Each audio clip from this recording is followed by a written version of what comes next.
Hey, what's up? This is going to be a review of ROH's 12th anniversary show. This show took place back in February at Philadelphia, the very first, or the home of ROH's very first show back in 2002.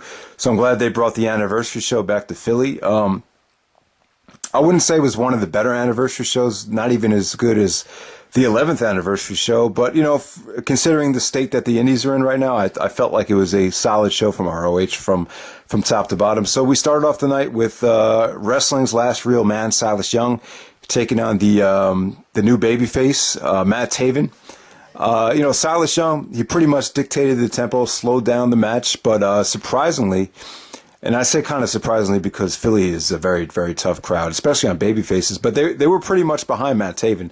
Taven was allowed to show his new offensive moveset as a babyface, and he hit a pretty nice spinning Yakuza kick and followed up with the frog splash to get the victory. So a nice short little opener there. Next up, we had the decade of Roderick Strong, Jimmy Jacobs, and B.J. Whitmer taking on Mark Briscoe, Cedric Alexander, and Adam Page. Yeah, I don't know. It doesn't seem like Jimmy Jacobs is totally invested in ROH right now. We missed him at the Best in the World show, which is a shame because I love Jimmy Jacobs. I just think he's great on the mic, and he really knows how to add depth to the roster in terms of storylines and feuds and stuff like that. But this was an excellent match right here. I really enjoyed it while it lasted. The MVP of the match was definitely Cedric Alexander, but Mark Briscoe was hilarious. He was doing a lot of the redneck kung fu and a lot of that stuff. And I thought Adam Page looked good here. It looked like he belonged with all these guys. But yeah, definitely a lot of pretty awesome spots, especially from Cedric Alexander. He busted out an awesome backbreaker on Roderick Strong. It was friggin' amazing. Just awesome stuff between Cedric and Roderick. I believe they have been building that up all the way back since February on television. That feud between Roderick and Cedric. We've seen them, have their submission match at Best in the World. So great stuff from them. Just overall, I thought this was just an awesome, hard-hitting, athletic match. Just good stuff there. So next up, we have this Sicilian psychopath, Tommaso Ciampa, taking on the 2014 Prospect Tournament winner of Hanson. And first time I've seen Hanson, and he looked very impressive here. He kind of looks like he's one of the Highlanders, kind of Amish-looking guy, pretty bulky with a beard even longer than Bryan Danielson. So, yeah, he definitely looked more impressive here than even Ciampa. He really impressed me. Just a lot of aggressive, clotheslines with a lot of intensity, a lot of high-powered offense from him. All his offense looked, he looked pretty well trained and just pretty seasoned. I wasn't expecting much from him, but him and Ciampa had a nice, solid power match here. I give this about 3 stars. I thought this was really, really solid. And and someone said that Ciampa, see, originally I thought Ciampa was getting over in PWG more than ROH. I thought he was having better matches over there, but I think I've been wrong about that. It seems like the tables have reversed. It seems like in ROH he's definitely a lot more over than he is in PWG. So just want to make that point. But Tommaso Ciampa has definitely turned things around since a slow start in 2012. I just think he's a solid. He's been a solid television champion from what I've seen so far. So good stuff there. Next up, we have Unbreakable Michael Elgin came out to cut a promo.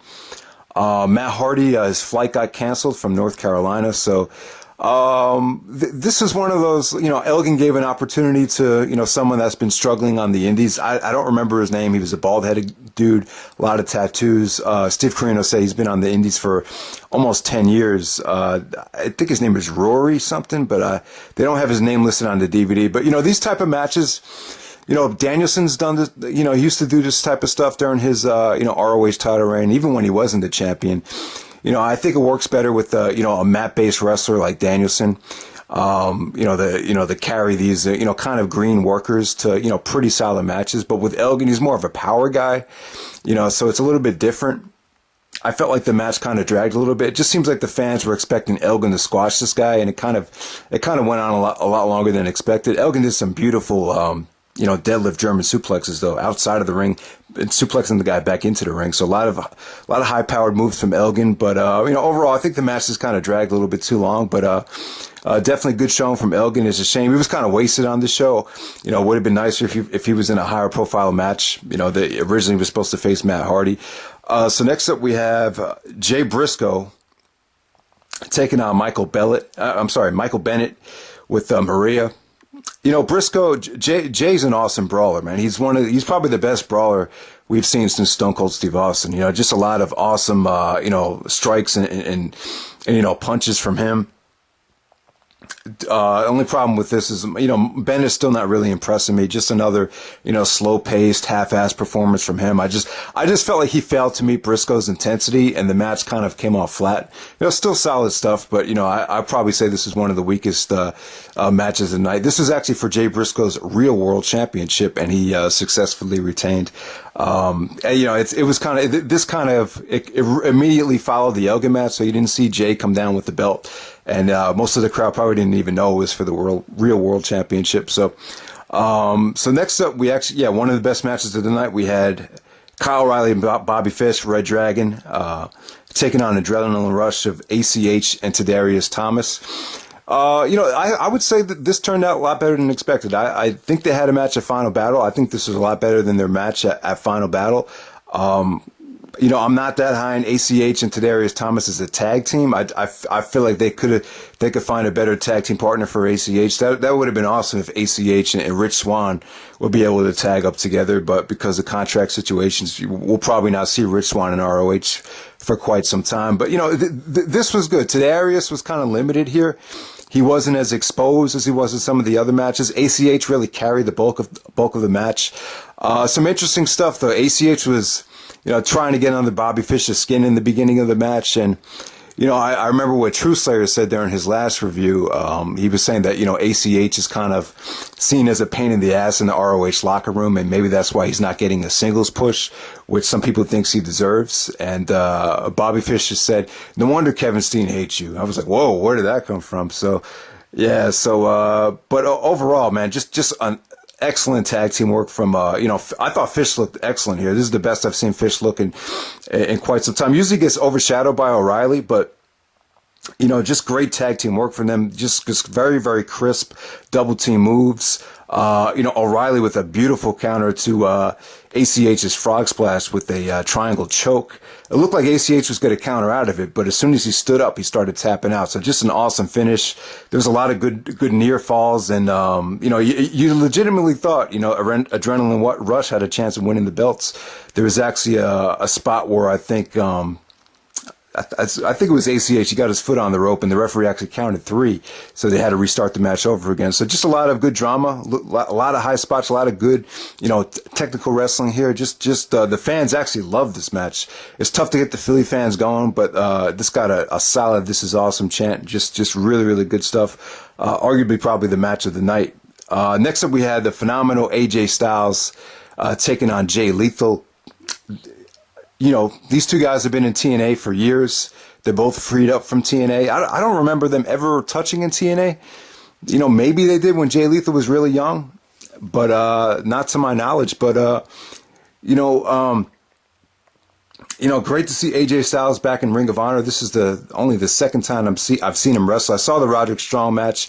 It seems like guys have been having a tough time taking the Styles class. I think someone broke their neck over in Japan or overseas or something, and I think Roderick got hurt from it. So, but yeah, man. But make no mistake about it. AJ's as good as he ever was. I thought he looked great here. I thought him and Lethal, they had some great chain wrestling in the beginning of the match. There was actually a "This is Wrestling" chant from the fans. They kind of booked this match in a way where they knew each other so well that, Lethal had AJ scouted. So a lot of awesome counters to the Styles Clash, and AJ saw the lethal injection coming every time. So they really played off the fact that they knew each other very well and, implemented that into the match. I wouldn't say it blew me away, but I wouldn't say it was disappointing at all. It's pretty much exactly as good as you thought it was going to be. So solid stuff from AJ and Jay Lethal. So next up we had Outlaw Inc. came out. Homicide and Eddie Kingston came out with a lot of heat. A lot of people were just kind of shitting on them. They're kind of getting, I guess you would call X-Pac heat. And it's a shame because at one point Homicide was the MVP of 2003, and when Eddie Kingston was the grand champion in Chikara, everyone was saying how great he was on the mic, but now it seems like everyone's kind of turned on him. He's just coming off as this fat, obnoxious, spoiled brat. I don't know. It just seems like everyone's, really down on both of them. I don't know. And Eddie Kingston, they took the belt off of him in Chikara, so I don't know where he stands right now. It doesn't seem like Outlaw Inc. is something that went over really well in ROH. I don't even know if they've been, on TV in recent weeks or whatever. But yeah. So next up we have the ROH main event world championship match. You have Adam Cole defending against that young knockout kid, or the knockout artist, Chris Hero. And there's been some mixed feelings about Chris Hero's return to the Indies. I've heard some people say that he's not, Hero's not the same after coming back from the WWE. He's kind of had a struggle. His Dragon Gate USA matches have been, more praised than his PWG and his ROH work. But, from what I've seen, he's as good as he ever was here. And, comparing this to their PWG match, they had a match at All-Star Weekend 10 in PWG. That, like I said about All-Star Weekend, I would have to go back and really evaluate it, but that match just wasn't that memorable. I thought this was a much better match from what I remember. I thought Cole wrestled a smart match. I thought the fans were really good here. When Hero makes his comeback, he makes kind of that groaning noise. So the fans are really getting under Adam Cole's skin by doing that Hero comeback scream, and they really got under Adam's skin. But overall, Hero, just a lot of great offense from him, a lot of stiff shots with the elbow, just a lot of stiff kicks from Hero. Like I said, I thought Hero looked good. Not the best Hero match I've ever seen, but I thought him and Cole really, brought the house down and delivered one of the best ROH main events, over the last year from what I've seen. I thought it was good. I thought Cole wrestled a very smart match. Whenever Hero, got the upper hand or, hit some, vicious offense on him, Cole would just run out of the ring and, try to run away from him. And it seemed as the match went on, Cole was beating him to the spot when Hero would try to do the elbow, but Cole would counter it with the insecurity kick. So I thought Cole wrestled a very, very smart match, when, right before Hero was about to, toss Cole into the ring, Cole did the, what is it called? The Panama City or the Panama Splash, or the deadlift German. What is it? It's kind of like a straitjacket German suplex. I forget what Cole's calling that now, but yeah, he actually ended up getting the victory clean. But overall, I thought this had great drama. I thought the crowd was invested in it. I thought it was a great world title match, definitely better than their PWG match.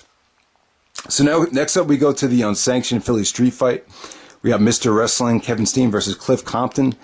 I don't know, maybe because it's in Philadelphia, they wanted to pay tribute, do some type of ECW style or CZW, kind of main event. Kevin Steen and Cliff Compton seems kind of random. We've seen Cliff Compton in Scum. But, this match right here, it was unsanctioned, so it didn't feel like it was part of the, ROH product. But, I really thought Cliff Compton was going to go in there and take a lot of bumps, and that would have been it. That really wasn't the case. Cliff Compton got a lot of heat from the fans, surprisingly, and considering that this was on so late in the show, you got to give him credit.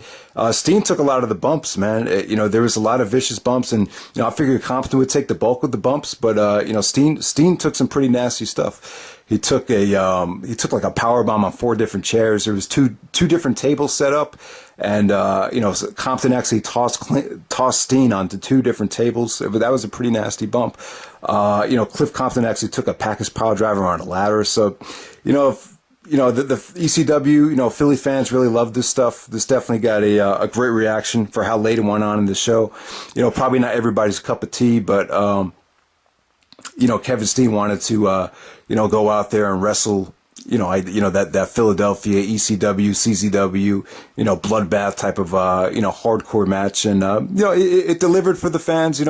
I don't, it's not something I'm going to want to go back and see, but, definitely I thought the show from top to bottom was, I wouldn't say it was great, but it was really, really good. It was solid. The 12th anniversary show for ROH. So check it out. I'll probably say match of the night. I'll probably say match of the night was Cole versus Hero.